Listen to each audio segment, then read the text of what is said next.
¡Argivos! ¡Arriba sus escudos! Mi nombre es Martin Nech y esto es Argos.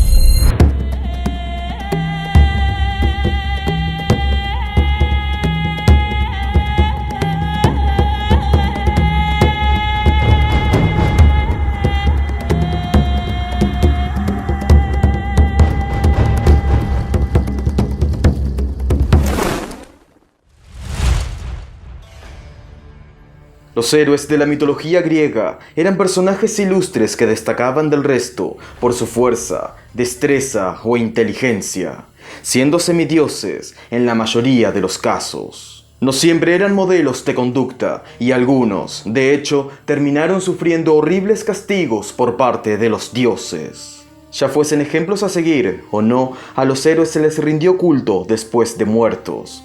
A algunos se los inmortalizó entre las estrellas, y aún otros fueron elevados al Olimpo para convertirse en dioses. Hoy vamos a hablar de uno de los héroes más conocidos, cuya historia ha alimentado nuestra cultura durante siglos. Me refiero a... el mito de Perseo y la cabeza de Medusa. Perseo es reconocido por ser el semidios que decapitó a la gorgona Medusa, con cuya cabeza convertía en piedra a sus enemigos, y también por ser el héroe que rescató a la princesa Andrómeda de ser devorada por un monstruo marino. Pero su historia es mucho más rica y compleja. ¿Sabían acaso que Perseo fue el fundador de la célebre Micenas? ¿O que libró una guerra contra Dioniso, sin importar que éste fuese un dios? Si quieren saber más, quédense conmigo, pues no dejaremos detalles sin abordar.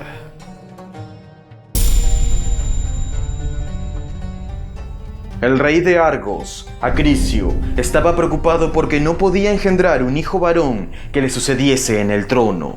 Eurídice, su esposa espartana, solo le había dado 2 hijas, Evárete y Dánae, razón por la que acudió al oráculo de Delfos para saber cómo podía conseguir un heredero. La Pitia, sin embargo, no solo le reveló que jamás tendría un varón, sino que el niño que pariera su hija más joven, Dánae, sería el causante de su muerte. Aterrado por esta noticia, Acrisio se apresuró a regresar a palacio para asegurarse de que Dánae no tuviera contacto con hombre alguno. Para ello ordenó construir una cámara subterránea de bronce con una pequeña lumbrera en el techo, donde encerró a la joven princesa, haciéndola servir solo por mujeres. Y por miedo a que alguien se enterase del aciago destino que pendía sobre él, Acrisio no habló con nadie de la profecía. Dánae, que desconocía los motivos de su confinamiento, pasó meses en su prisión de bronce, llorando porque ya no podía ver la luz del sol, ni sentir el viento meciendo sus cabellos. Pero no hay barrera que los dioses no puedan atravesar, y mucho menos el más poderoso de todos los inmortales. Zeus se enamoró de la princesa de Argos, y convirtiéndose en una fina lluvia de oro, se filtró por el techo de la cámara, derramando su áurea simiente sobre el cuerpo de Dánae. Y tras este único y singular encuentro, el rey de los dioses dejó embarazada a la hija de Acrisio. Tiempo después, la princesa dio a luz a un niño al que llamó Eurimedón, el de amplio gobierno, en recuerdo del dios que la había amado. Por instinto, Dánae lo ocultó como pudo, pero los llantos del niño terminaron por delatarlo, y una vieja sirvienta de palacio puso sobre aviso al rey. Acrisio no creyó que el niño fuese de un dios, y culpó a Preto, el hermano gemelo con el que compartía el trono, de haber burlado las defensas de la cámara y violado a Dánae, ya que de algún modo había tenido conocimiento de la profecía. El rey convocó entonces una asamblea que encontró culpable a Preto y lo desterró de Argos. En cuanto a Dánae y el niño que había parido, Acrisio quiso matarlos, pero temiendo derramar sangre de su propia familia, ordenó que metieran a madre e hijo en un arca y los arrojaran al mar, con la esperanza de que muriesen ahogados. Zeus, al ver esto, pidió a Poseidón que calmara las olas y envió vientos que empujaron el arca hasta la isla de Sérifos, donde fue hallada por un pescador de nombre Dictys, que la sacó del mar con sus redes. Enorme fue su sorpresa cuando abrió el cofre y encontró en su interior una muchacha y un recién nacido. Dictys llevó a Dánae ante Polidectes, el rey de la isla, y este, que enseguida se enamoró de su belleza, no dudó en ofrecerle asilo y hospitalidad. El rumor de que una mujer y su hijo habían sido rescatados del mar pronto se conoció en cada puerto, y no tardó en llegar a oídos de Acricio, que de inmediato envió una embajada a Sérifos para exigir la devolución de Dánae y el niño.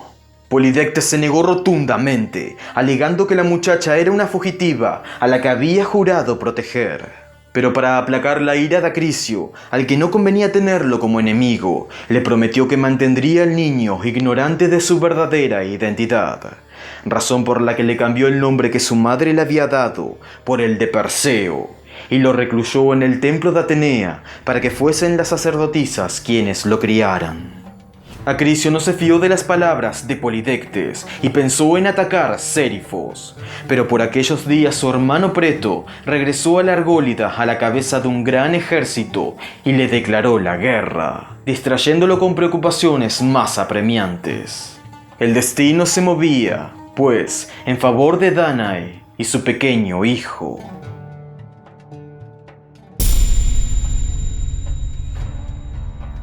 Como hijo de un dios, Perseo se volvió un chico excepcionalmente fuerte y alto para su edad, pero ignoraba quién era su padre y todos lo señalaban como un bastardo sin casa ni linaje, pues vivía como un huérfano en el templo de Atenea. Dánae, por su parte, vivía en el palacio de Polidectes, angustiada por no poder revelarle a su hijo su verdadera identidad, y acosada día tras día por las constantes insinuaciones del rey. Polidectes deseaba a Dánae como esposa, pero temía que Perseo, si algún día se enteraba de la verdad, reclamase el trono de Sérifos. Empezó a verlo, pues, como una amenaza, y buscó eliminarlo, pero como sabía que era hijo de Zeus, tuvo miedo de la cólera divina. Por ello tramó un engaño que lo condujese por sí solo a la muerte. El rey invitó a los hombres de Sérifos a un gran banquete, incluyendo al joven Perseo, para anunciar que competiría por la mano de Hipodamia, la hija de Enómao. Este Enómao era el rey de Pisa y había jurado dar la mano de su bella hija a quien pudiese vencerlo en una carrera de carros. Polidectes estableció entonces un impuesto en caballos para poder elegir entre estos a la mejor pareja para uncir a su carro. Los nobles pagaron el tributo exigido y aquellos que no tenían caballos lo compensaron en metálico. Pero Perseo no tenía cómo contribuir al rey con lo que pedía, por lo que se le acercó con humildad y prometió darle cualquier otra cosa que estuviese a su alcance. El rey sonrió y le preguntó si era capaz de traerle la cabeza de una gorgona, a lo que el muchacho, cegado por la necedad y el orgullo de adolescente, contestó que sí lo haría. Perseo había caído, pues, en la trampa de Polidectes. Consciente de la insensatez que había prometido, Perseo rogó a Atenea que lo ayudara. La diosa se le apareció en sueños esa misma noche y le exhortó a que se dirigiera a Samos para hablar con una vieja sacerdotisa que servía en un templo en Diecterion. El muchacho así lo hizo y allí se encontró con la mujer, que no era otra que Atenea disfrazada. La diosa le contó que su misión era en extremo peligrosa, mas no imposible, pues una de las gorgonas, solo una de ellas, estaba predestinada a morir.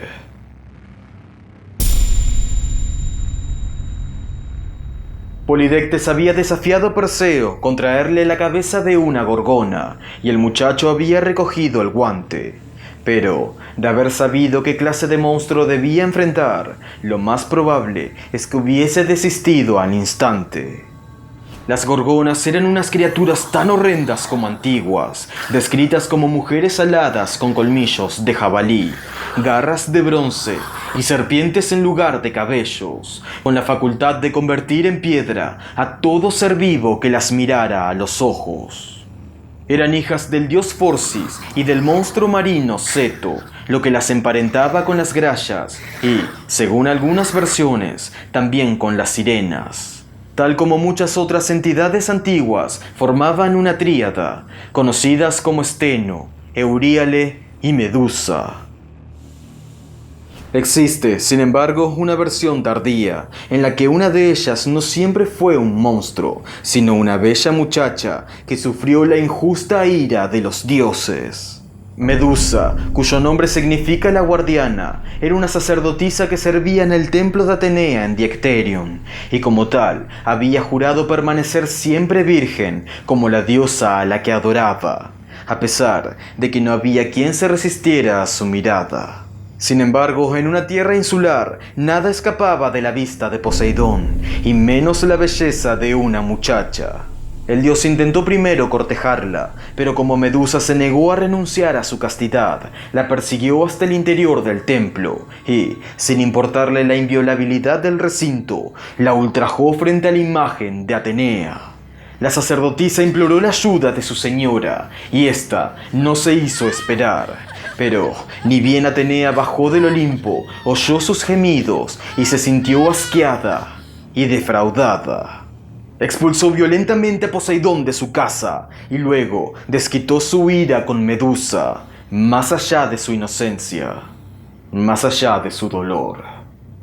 Atenea la tomó por los cabellos y la arrastró por el suelo hasta sacarla del santuario, y allí, en la escalinata del templo, destrozó su belleza, convirtiéndola en el monstruo más temido por los mortales, una gorgona.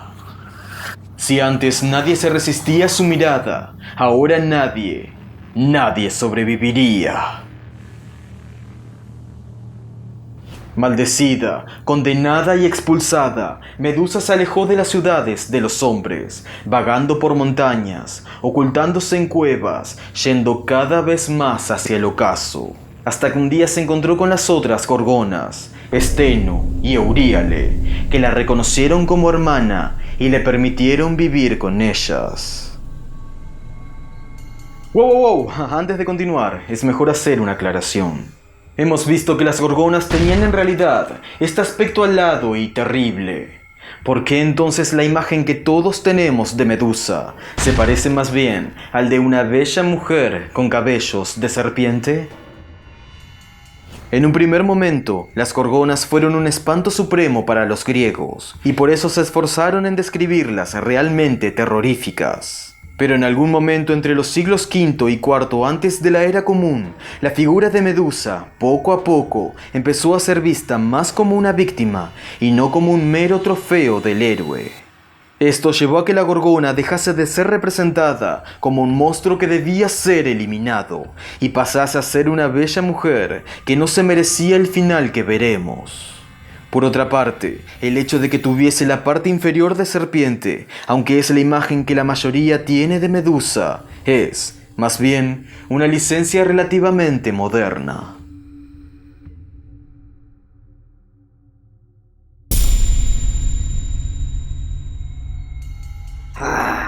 Suscríbete o perece mortal. Fuera cual fuese la versión de su origen, Medusa era la única gorgona vulnerable, y por tanto, la única que Perseo podía matar. Pero, ¿dónde encontraría a Medusa?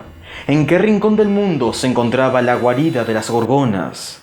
Nadie lo sabía, ni siquiera los dioses. ¿Por dónde comenzar entonces? Atenea, aún disfrazada de sacerdotisa, le aconsejó a Perseo dirigirse a Libia, donde, cerca del lago Tritonis, daría con las Grayas, las hermanas de las gorgonas. Las Grayas eran una tríada profética de ancianas que surgió del mar antes que la humanidad naciera.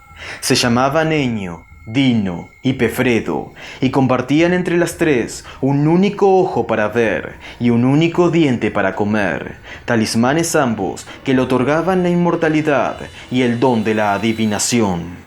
Perseo partió entonces rumbo a Libia, y allí encontró a las Grayas, a quienes les robó el ojo mientras se lo pasaban de manos.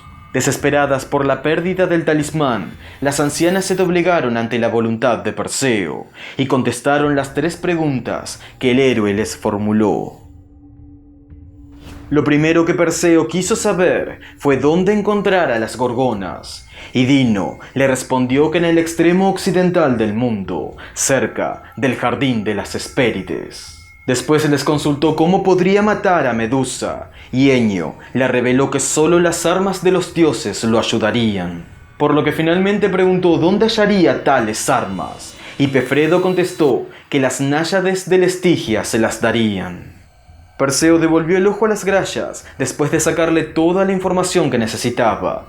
Aunque, en otras versiones, el héroe temió que lo reconociesen y arrojó el talismán al lago Tritonis antes de marcharse de allí. Zarpó de regreso a la Hélade, concretamente rumbo a Arcadia, donde nacía el río Estigia. Y allí, en el punto donde la corriente se perdía bajo tierra, Perseo dio con las náyades que lo ayudarían. Las ninfas le prestaron unas sandalias aladas con las que podía volar y escapar de los peligros, un zurrón mágico llamado Kibisis, y finalmente el casco de la invisibilidad de Hades, que lo hacía desaparecer de la vista de todos. Aún con todo, Perseo seguía estando en desventaja, por lo que los dioses decidieron intervenir. Atenea se le apareció esta vez en toda su gloria y le entregó un escudo de bronce bruñido, y Hermes, el divino mensajero, una espada curva llamada Harpax, capaz de cortar las duras escamas de las gorgonas. Así armado, Perseo voló hacia el ocaso, hacia el final del mundo conocido, donde se decía que había un jardín secreto en el que las Hespérides cuidaban de un árbol que daba manzanas de oro. No muy lejos el héroe encontró al fin la guarida de las gorgonas, fácilmente reconocible por la cantidad de estatuas de piedra dispersas en la entrada. Invisible y sigiloso, el héroe se internó en la oscuridad de la cueva, valiéndose solo del reflejo de su escudo para ver por dónde iba, temeroso de encontrar en cualquier momento los ojos de las gorgonas. Y así, avanzando poco a poco, Perseo se topó finalmente con Medusa. En este punto existen dos versiones. La tradición más conocida dice que Perseo la halló dormida sobre una roca y observándola a través del reflejo que le devolvía el escudo, le cortó la cabeza con el Harpax, siendo su mano guiada por Atenea. En otra versión, en cambio, el hijo de Dánae tuvo que luchar contra el monstruo, que a pesar de la invisibilidad del héroe, pudo detectarlo en la penetrante oscuridad. Nuevamente Perseo evitó verla a los ojos gracias al escudo que empleaba como espejo, y tras un golpe certero, pudo cortarle la cabeza de un tajo. Tanto en una versión como en otra, Medusa proferió un grito desgarrador al momento de ser asesinada, lo que alertó a las demás gorgonas. Perseo no perdió el tiempo, recogió la horrenda cabeza de Medusa y la metió en la Kibisis, tras lo cual escapó a toda prisa de la cueva. Steno y Euríale, al descubrir el cuerpo decapitado de su hermana, prorrumpieron en un grito bestial y persiguieron al asesino. Pero Perseo, gracias a las sandalias aladas, puso tanta distancia como pudo y se perdió en las estribaciones de una cadena montañosa, hasta que la noche trajo al fin alivio y protección. Mientras tanto, en la guarida de las gorgonas, el cuerpo decapitado se estremecía, pues de la herida abierta surgieron dos maravillosas criaturas, fruto de la violación de Poseidón a Medusa. Se trataban del gigante Crisaor y del caballo alado Pegaso, que, aprovechando la ausencia de Steno y Euríale, pudieron escapar a salvo al mundo exterior.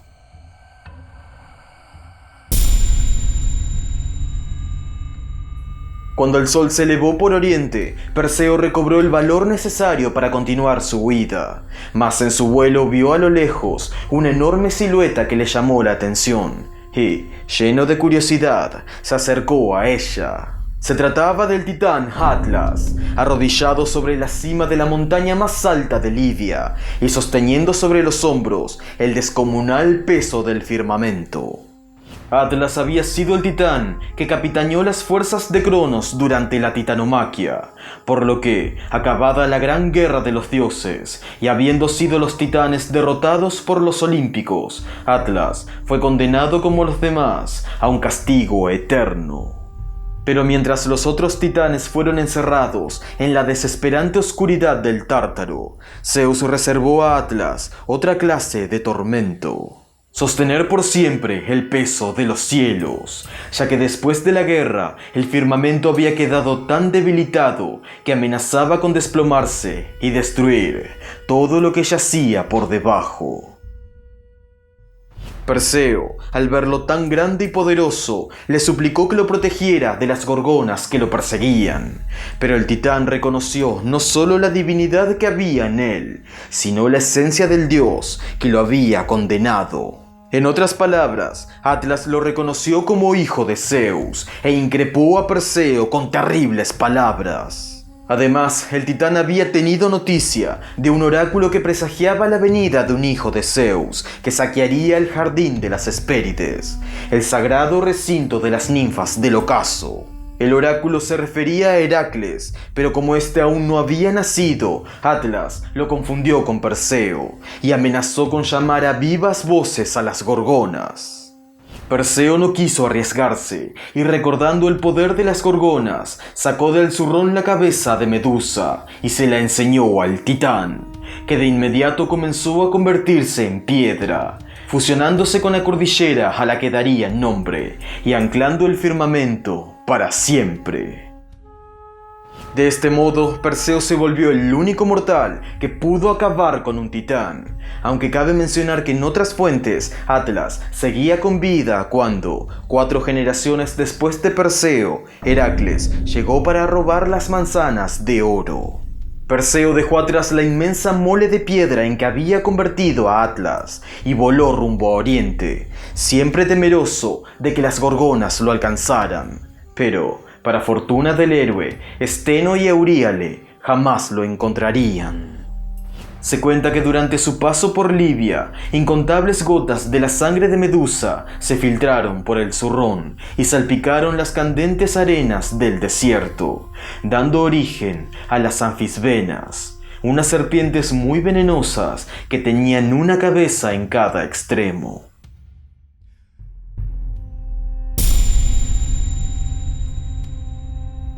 En Etiopía, o bien en Jaffa, dependiendo de las fuentes, reinaba un hombre llamado Cefeo, descendiente de Belo.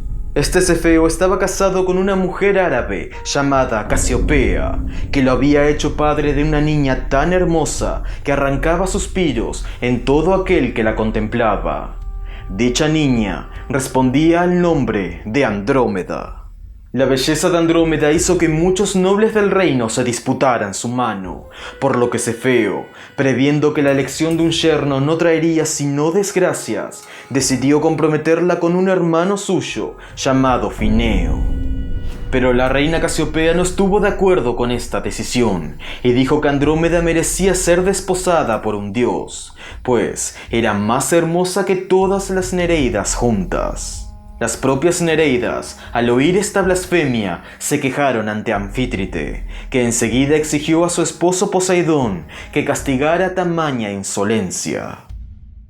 El señor de los mares envió entonces al mayor de los monstruos marinos, la primigenia Ceto, para que asolara las costas del país e inundara la región, sumiendo a los etíopes en la miseria y la perdición.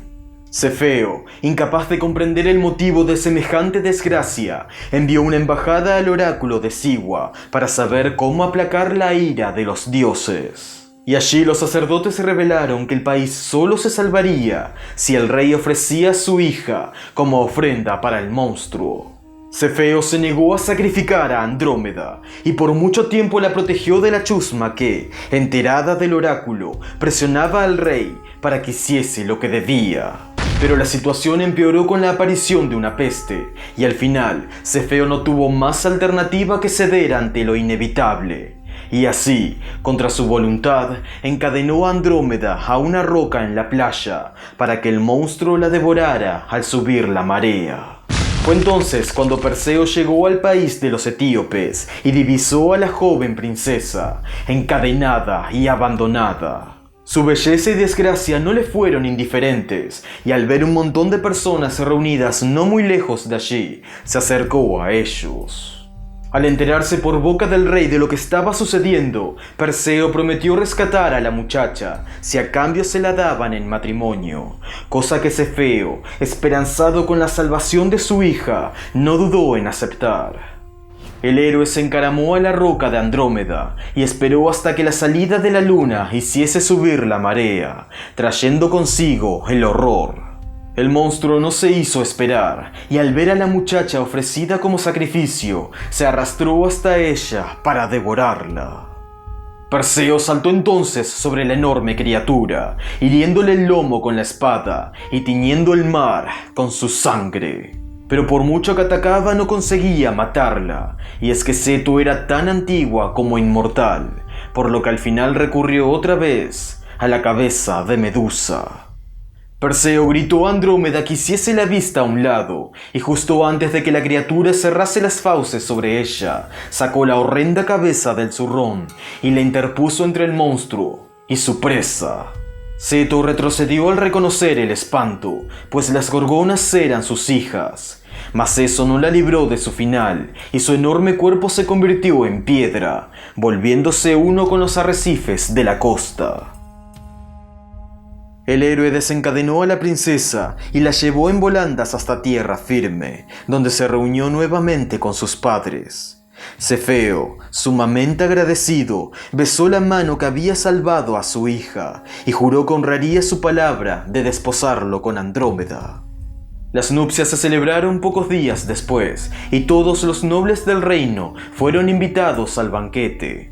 Pero entonces Fineo, el hermano con el que Cefeo había comprometido a Andrómeda, irrumpió en la boda acompañado por varios hombres armados, con la intención de matar a Perseo y llevarse a la princesa.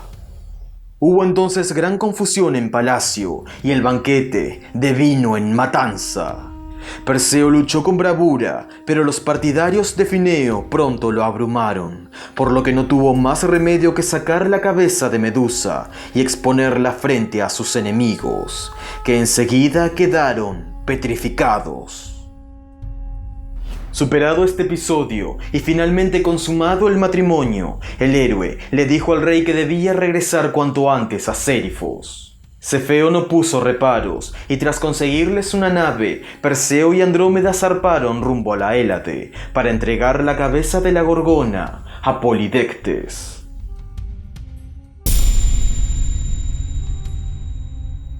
Ni bien Perseo desembarcó en Sérifos, se dirigió al templo de Atenea donde se había criado, para ofrecer un sacrificio a la diosa que lo había ayudado. Pero allí se encontraría con una gran sorpresa. Una sorpresa que revelaría un secreto y desenmascararía una traición. El santuario se hallaba rodeado de hombres armados que aguardaban la salida de unos suplicantes que se habían abrazado a las imágenes sagradas. Perseo, que conocía mejor que nadie el templo, consiguió burlar la vigilancia y penetrar el recinto, donde descubrió que los suplicantes en realidad eran el pescador Dictys y aquella bella mujer extranjera que vivía en el palacio de Polidectes, y que todos llamaban Dánae, la amada de Zeus. Dánae, ni bien lo vio, se lanzó a sus brazos, agradeciendo a los dioses por haberlo traído de regreso, sano y salvo. Y entonces, con lágrimas en los ojos, le reveló a Perseo toda la verdad. Él era el hijo que ella había engendrado con Zeus, y que, por temor a Acricio, había aceptado que lo criaran en el santuario como un huérfano. Ya no tenía sentido seguir ocultándolo, pues Polidectes, que había sido garante de dicho secreto, se había revelado como un canalla y un traidor. No tenía intenciones de casarse con Hipodamia, tal como había dicho, sino con Dánae, y aún a la fuerza de ser necesario. Por eso había enviado lejos a Perseo, en una misión imposible en la que esperaba que encontrase la muerte. Y Dictys, el pobre y viejo pescador que los había salvado de las olas, fue el único que había defendido a Dánae. Perseo montó en cólera y se precipitó a palacio, derrotando a todo el que intentaba detenerlo, y allí encontró al infame Polidectes banqueteando con los nobles de Sérifos. Sin mediar palabra, el héroe levantó la cabeza que el rey le había pedido traer, y al instante todos los presentes se convirtieron en estatuas de piedra. Eliminado el rey y la mayoría de los nobles de la isla, Perseo bien pudo haberse nombrado rey de Sérifos, pero en su lugar puso a Dictys, ya que, como hermano de Polidectes, era su derecho reinar. Hecho esto, además, dio su consentimiento para que él y Dánae se casasen. Perseo pasó algunos años en Sérifos, ayudando a Dictys a poner en orden los asuntos de la isla. Su esposa Andrómeda quedó pronto embarazada, y a los meses dio a luz a un varón, al que se lo llamó Perses. Con el tiempo, Perseo descubrió que la isla de Sérifos le quedaba pequeña, y deseó congraciarse con su abuelo Acrisio, a fin de que éste lo reconociese como heredero al trono de Argos.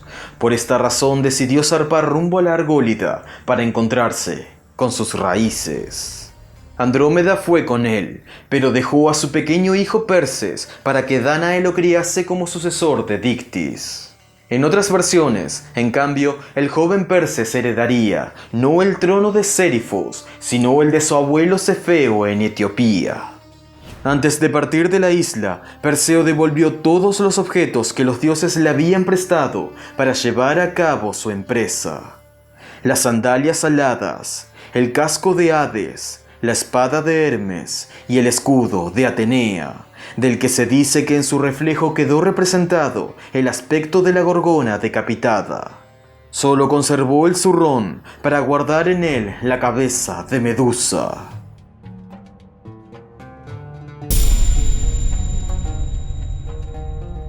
Acrisio fue advertido que una nave proveniente de Sérifos acababa de atracar en el puerto de Nauplia, y temeroso de que el destino presagiado por el oráculo al fin lo alcanzara, decidió dejar el trono y huir a Larisa, en Tesalia. Perseo, no obstante, no venía con intenciones de matarle, y tras enterarse del paradero de su abuelo, partió tras sus pasos. Pero al llegar a Larisa se le hizo imposible encontrarle, ya que la ciudad bullía de extranjeros venidos de todas partes para celebrar los juegos fúnebres en honor al padre de Teutámides. Tras un día de infructuosa búsqueda, Perseo decidió anotarse para participar en los juegos, en los que destacó de manera excelente. Pero cuando le tocó el turno de lanzar el disco, una fuerte racha de viento sopló de pronto y desvió el proyectil, que fue a dar tan fuerte en la cabeza de un espectador que éste terminó muriendo. Dicho desgraciado no podía ser otro que Acrisio. Se cumplía así el oráculo que la Pitia le dijera tantos años atrás. Perseo sintió tanta vergüenza y pesar que rechazó los premios otorgados a los vencedores, y tras sepultar a su abuelo a las afueras de Larisa, regresó a la Argólida con el corazón oprimido. Pero al llegar a Argos, descubrió que el hermano gemelo de Acrisio, el rey Preto de Tirinto, había reclamado el trono que le pertenecía a Perseo por derecho. El héroe se plantó fuera de palacio y exigió un duelo con el usurpador, y Preto aceptó el desafío. Pero en cuanto vio su talante, supo que jamás derrotaría a un joven como él, por lo que preparó una emboscada. Perseo no se anduvo con rodeos y extrajo la cabeza de Medusa del zurrón, petrificando a Preto y a todos sus seguidores. Perseo tenía ahora el camino libre para sentarse en el trono de los Argivos, trono que, sin embargo, le resultó odioso y manchado con la sangre de incontables asesinatos. Por esta razón se reunió con el sucesor de Preto, un hombre llamado Megapentes, y en un acto sin precedente intercambió con él sus reinos. De este modo, Megapentes pasó a reinar en Argos y Perseo en Tirinto.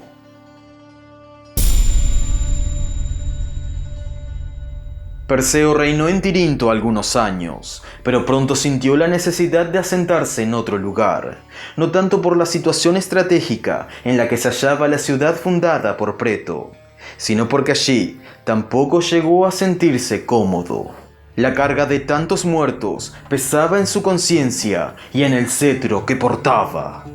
Por eso recorrió durante un tiempo la Argólida, en busca de un lugar que fuese propicio tanto para la defensa como para el comercio. Y cuando llegó al monte Apesas, cerca de Nemea, ofreció un sacrificio al padre Zeus, pidiéndole que le ayudara a fundar una ciudad que fuese poderosa y recordada.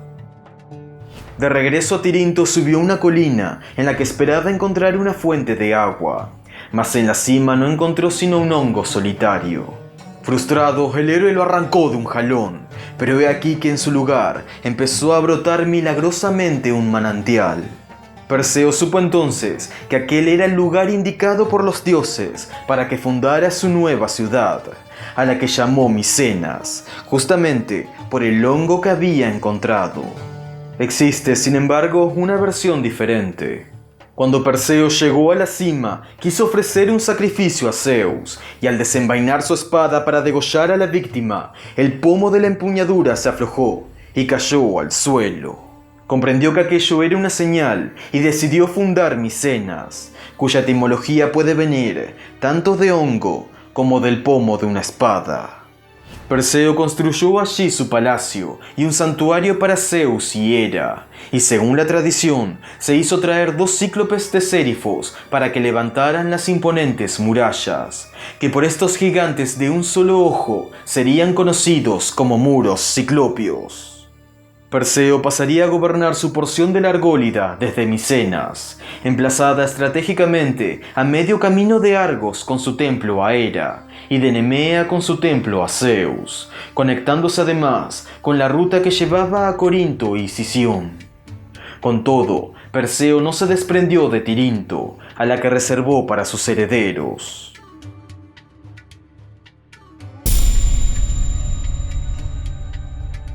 En cuanto al reinado de Perseo, se cuenta que estuvo en desacuerdo con varias costumbres que sus súbditos arrastraban desde hacía tiempo. Una de esas costumbres era el culto a Dioniso que los argivos habían abrazado.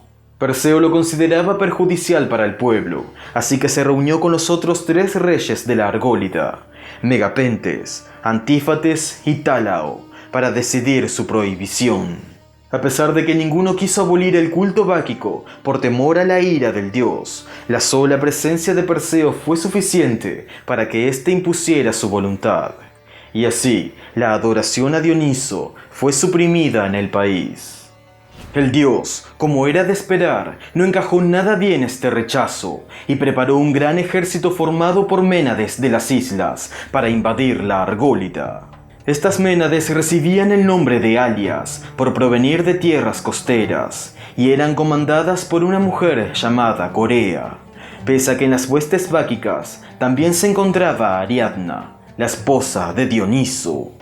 El ejército del dios llegó por mar y desembarcó en la desembocadura del Ínaco, entre Argos y Tirinto. Pero Perseo ya se había preparado para este momento, y tras reunir a todos los argivos capaces de empuñar una lanza, defendió la playa con bravura. Él mismo luchó en primera fila, matando a muchas ménades, incluyendo a su capitana Corea. Dioniso, al ver que sus fuerzas perdían la batalla, se internó en el combate y pronto su tirso chocó con la espada de Perseo. A pesar de su fuerza y valentía, el héroe no era rival para un dios y empezó a retroceder. Fue entonces cuando no tuvo otra alternativa que recurrir otra vez a la cabeza de Medusa. Perseo gritó a sus hombres la señal convenida, y estos agacharon las miradas para no contemplar los ojos de la Gorgona. Dioniso apartó enseguida el rostro, pero las ménades que venían detrás de él no fueron tan rápidas, y todas fueron convertidas en piedra, incluso la propia Ariadna. El dios, al ver a su esposa petrificada, estalló en una ira sin igual y se arrojó sobre Perseo con los ojos cerrados, destruyendo todo a su paso. A poco estuvo el héroe de encontrar la muerte, si en ese momento no bajaba del cielo el divino Hermes, que, enviado por Zeus, les ordenó que cesasen de pelear. Hablando en nombre del rey de los dioses, Hermes le exigió a Perseo que restituyera el culto a Dioniso en la Argólida, y a éste que cejara en su ira, pues la muerte de Ariadna había sido establecida por las Moiras. Ambos obedecieron pues los mandatos del padre. Se dice que Perseo quedó tan afligido por la muerte de Ariadna que decidió erigirle un santuario y rendirle culto de heroína. Pero Dioniso, por su parte, no se resignaría a la muerte de su esposa, y tal como hemos visto en los vídeos dedicados a este dios, bajaría al Hades para sacarla del mundo de los muertos y convertirla en una diosa inmortal.